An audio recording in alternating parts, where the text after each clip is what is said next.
Well, today, hundreds of employees at OHSU getting really tough news. They're getting notices that they are losing their jobs. Okay, these notices have been looming for weeks now. We sent Elise Haas to hear about what's happening to those frontline workers. They knew this was coming, Elise. It doesn't make it any easier, does it? Especially this first night where you realize I've been laid off.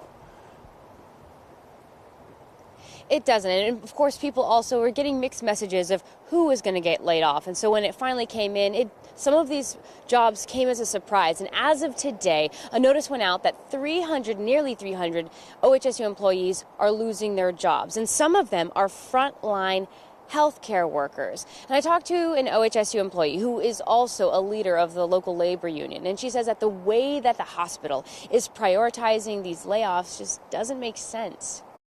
I'm very surprised by the jobs that are being eliminated. Jenny Olson writes grants and contracts for OHSU, but she's also the president of the labor union representing hundreds of OHSU workers.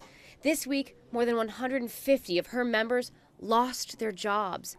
But Olson expects the number of layoffs to potentially rise to up to 500 members. I don't see how OHSU can really handle these layoffs. We already have problems with long wait lists for patients to get in, quality of care. People have complained. So to further eliminate staff doesn't make sense to me. OHSU publicly stated it would focus the largest percentage of layoffs on administrators, not healthcare workers. But take a closer look at the hospital's budget report. You can see while OHSU is laying off 27% of administrators and cutting less than 3% of healthcare workers, here's how the math breaks down. It means they're cutting 15 chief administrators compared to 180 healthcare workers who are losing their jobs. And there's been a lot of money that's been given to this CEO for retirement benefits and equity issues.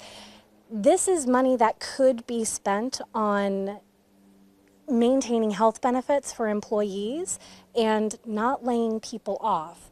Coin6 confirmed OHSU is also cutting health insurance benefits for workers.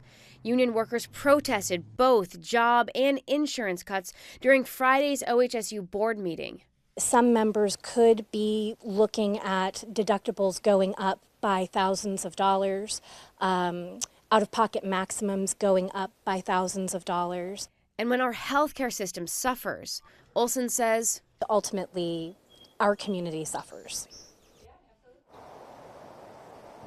And we're in contact with OHSU, and the hospital maintains that they have struggled financially ever since the pandemic. And in a statement, the hospital spokesperson said in part, despite our efforts to increase our revenue, our financial position requires difficult choices about internal structures, workforce, and programs to ensure that we achieve our state-mandated missions and regain our footing over the long term. And this, of course, is a developing situation. We'll follow it. All right, Elise, and it's tough for those losing their jobs, but also those, even though they're staying, they're losing people that they've worked alongside for such a long time. And of course, it's tough for patients. Thank you for that report.